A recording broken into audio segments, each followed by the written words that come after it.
Chapter 3. Their shower afterwards was an explosion of intimacy and sensuality. They were both physically spent, but they gently explored each other's bodies with hungry fingers and lathered hands, letting the shower steam around them. Saku had never spent so long familiarizing himself with someone else's body. It was intoxicating. Saku loved fat men, not just because he was one too, but because they were just so beautiful. He associated this size with laughter and comfort and softness. It could encompass him when he was lost and cover him when he was feeling untethered. It was so different to see the fullness of another's body in the light of day.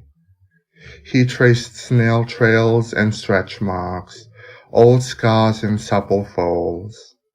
He never wanted this to end.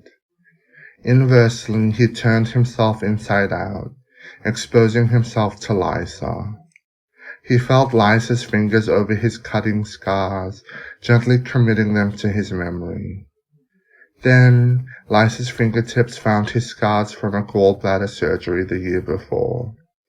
All of this would normally have been too much for Saku, but Lysa's touch was unexpectedly comforting, reassuring, safe. Soon enough, they were both covered in soap. Lysa then began massaging shampoo into Saku's dreadlocks. He normally hated other people touching his hair, but it was different when it was another black man. Lysa's fingers moved with ease and familiarity. This wasn't his first time caring for dreadlocks.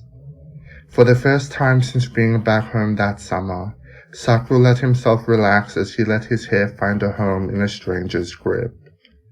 Lysa rinsed out the shampoo and applied conditioner. Saku spotted the label. Damn, he was getting the good stuff.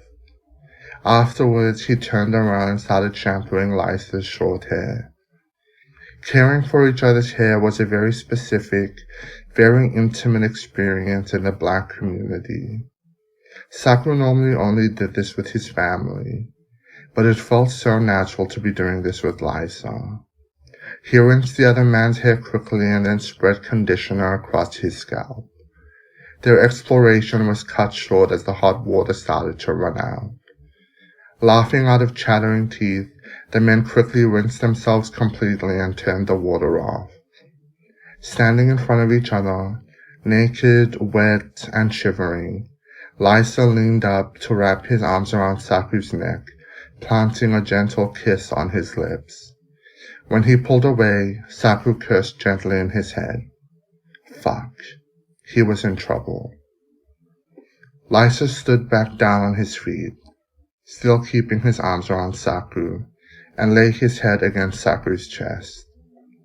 They stayed like that for a while, letting the leftover water from their shower gradually slide off their bodies. Lysa started humming again. The sound was starting to become one of Saku's favorites. Fuck. He was breaking another rule. No feelings. Thank you for watching or listening to this excerpt of Chapter 3, Breakfast. To read or listen to the full chapter, please subscribe to Poetry, Prose, and the Things I Compose on Substack at poetryproseandthethingsicompose.substack.com or lungal.com/ppc. If you want to support this project, head on over to buymeacoffee.com/lungal.